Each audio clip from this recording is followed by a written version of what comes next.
Individual success does not erase systemic patterns. Oh, join me as I dive into the journey of discovering true identity as a successful entrepreneur and business. And I challenge you and myself to share everything I learned along the way. As entrepreneurs and business owners, we've all been there, chasing what we think success looks like, only to find ourselves lost in the process. But what if I told you that the key to lasting success lies in not in the external validation, but in discovering your true identity? This journey is essential because it allows you to align your actions, your goals, and your values with who you truly are, leading to a more authentic and fulfilling career and life. See, often we're trying to fit into patterns of this world and masking who we are and what we are created to do. Putting a round peg in a square hole never worked. So why are you trying someone else's roadmap to be your only guide without tweaking it to fit into who God has called you to be? I'm Dr. Chonta Haynes. I am the Destiny Designer, ready to help you achieve unstoppable success. See, today we're talking about how you're going to discover your true identity as a successful entrepreneur. Let's jump right in. See, a lot of people think being a successful entrepreneur means being wealthy or famous. The followers, the clicks, the social presence, the influencer status.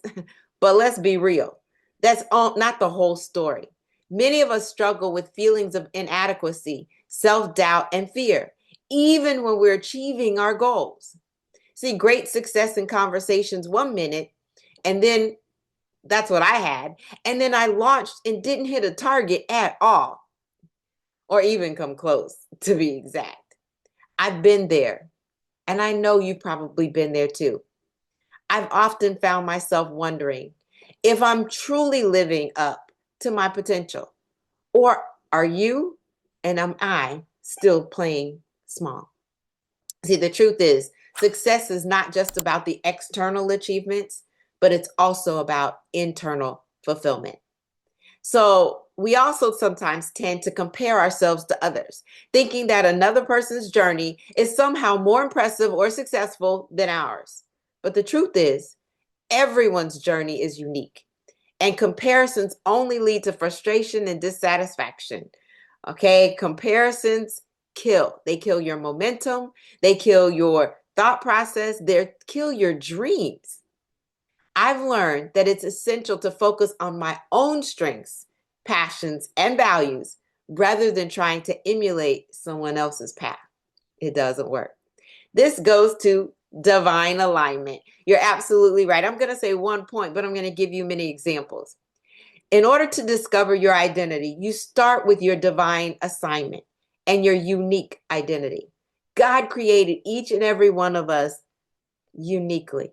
He said, I knew you when I formed you in your mother's womb, and I created you to be. And you need to figure out what that is. That includes your strengths as a ministry leader. That includes your spiritual gifts. That includes your natural talents and abilities.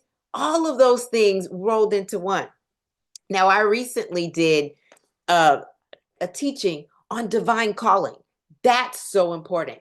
And I'm going to give you just a few things that I dealt with when I did that particular teaching. I'm going to tell you, it was absolutely amazing and fire, and it brought out in so many others just this passion of doing more and realizing exactly who they are. See, it all starts with divine alignment. When you understand who you are and what God is and who God has called you to serve and the gifts that He has given you, everything else will flow from that. Your divine alignment and your unique identity are what's going to get you moving. So what I put together was some prompts for you to think about in order to get there. And I'll give you just a couple of them from that teaching. First question, what are you passionate about? Why would you be in business doing something that you really don't like? There was a time when in my family we had a cappuccino business. And yes, we took it into corporations and into business owners, and they would sell the cappuccino. I don't like coffee. I couldn't even taste it to tell whether or not it was an excellent product or not. Same thing goes to your business. If you're not passionate about what you're doing, you're not going to be very much invested in it, and you won't be able to tell whether it's an excellent quality or not. All right. What topic gets you fired up or frustrated? What do you see as a big problem? I started writing today as I was looking at the systemic patterns that we see so often. And I'm writing like, okay, I need to tackle this one and I need to tackle that one. And I will just tell you, one frustration of mine was when we look at fundraising. Why are we doing some of the things that we're doing, spending so much money and gaining so much less, but other people are profiting off of it? There's got to be a better way. And then how are we, and I'm going to work with the youth today. I love working with the youth. I think that tomorrow's children are going to be the answer to the solution to whatever problems we have. But if we don't pour into them, how can they learn? They're starting from scratch. Again, instead of reinventing the wheel, let them redefine what the wheel looks like instead of trying to create it all over again. But there's a better way to utilize technology so that we can work smarter, not harder. That's just a couple that I came up with. But what fires you up? What frustrates you? What problem do you feel that you're called to solve? Or what do you wish you could correct? What skills, what talents, and what spiritual gifts do you bring to the table? You are uniquely created by God. There are no two people exactly alike. There's something that you bring that is totally different. And we're going to talk about one of mine. Anyway, we'll get there. But let me just tell you, those are some of the prompts, and there's a lot more. But I wanted to just give you those to start off with. Another misconception is that entrepreneurship is all about taking risks and being bold. And some people say, okay, well, I'm an introvert and I really can't have my own business. Yeah, those traits are important, but they're not the only defining characteristics of a successful entrepreneur. You've got to sell your business, but if you're passionate about something, you will share it. Oh, I've got a group that laughs at me because every time I'm around, when I came up with this new fragrance, they're like, you're always sharing it. You're a great salesperson. No, I believe in the product. And I'm going to share that product because I'm doing them a disservice if I don't let them know about it. It is a defining characteristic, though, of a successful entrepreneur, but it's about being authentic, being resilient, and being adaptable. By understanding your true identity, you can tap into your unique strengths and your abilities and build a business that truly reflects who you are. So, what does it mean to discover your true identity as an entrepreneur? For me, it's about understanding my core values, my passions, and my strengths. It's about being aware of my thoughts, my emotions, and my behaviors, and using the self-awareness to make intentional decisions. Did you hear me say intentional? I say awareness is one thing, but in order to erase the systemic patterns that you are typically governed by in the world, you need to be governed by your core values and your uniqueness because it's going to trump the awareness. You're starting to make those decisions based on those things. You line up and you then fill in the gaps that are in somebody else's roadmap or somebody else's system, and you redirect the strategy that doesn't align so that success naturally flows.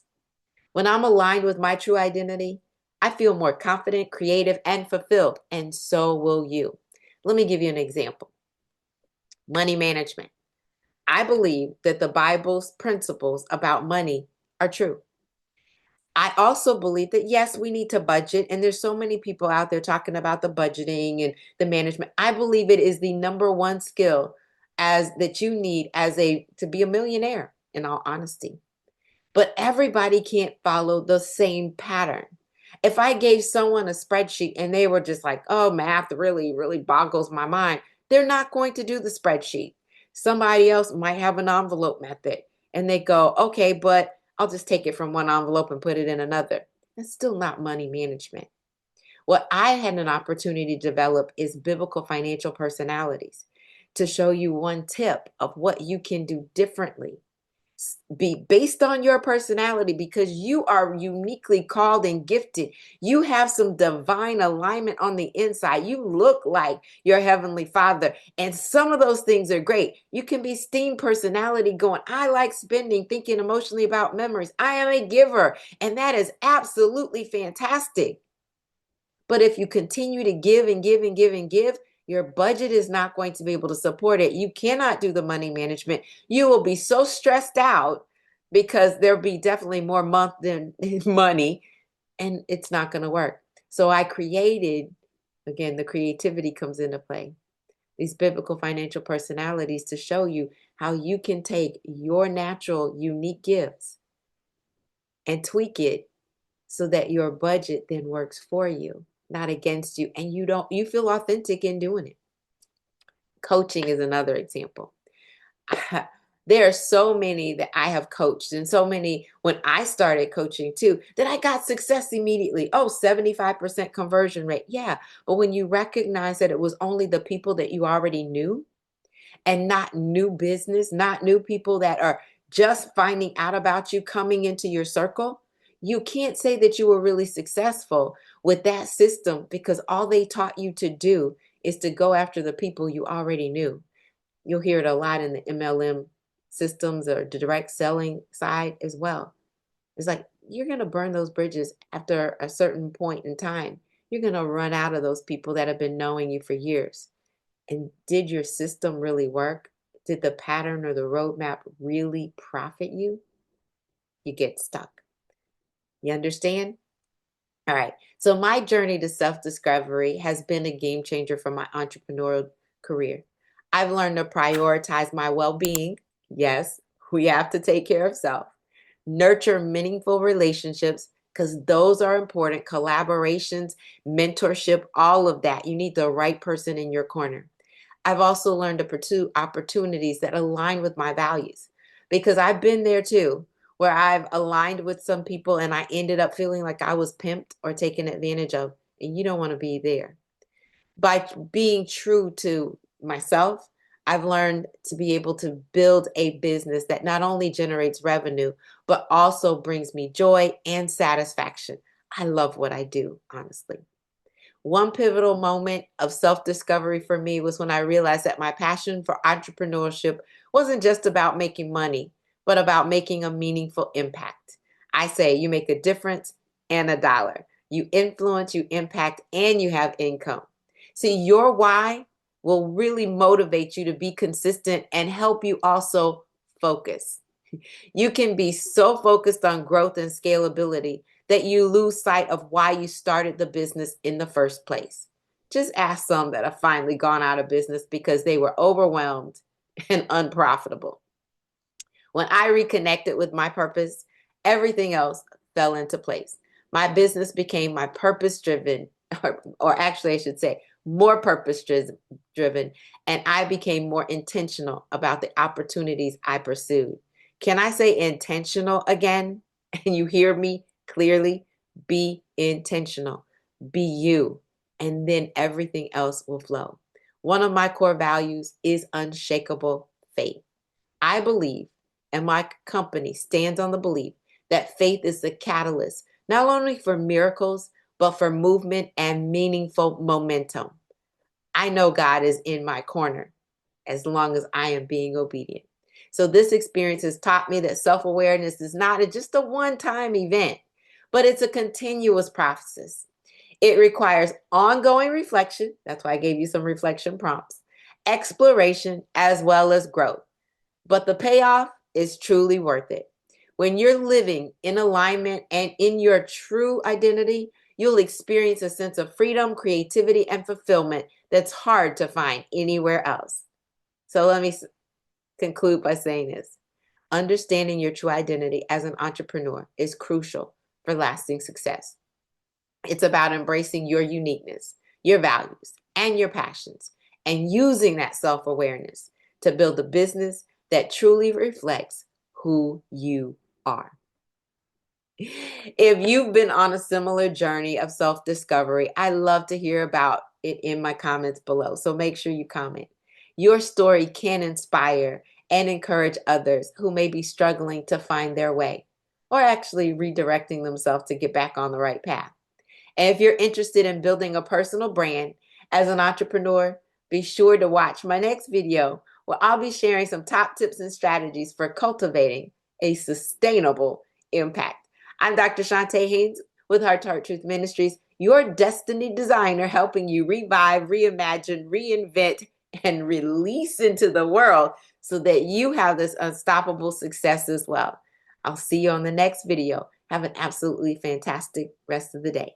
God bless.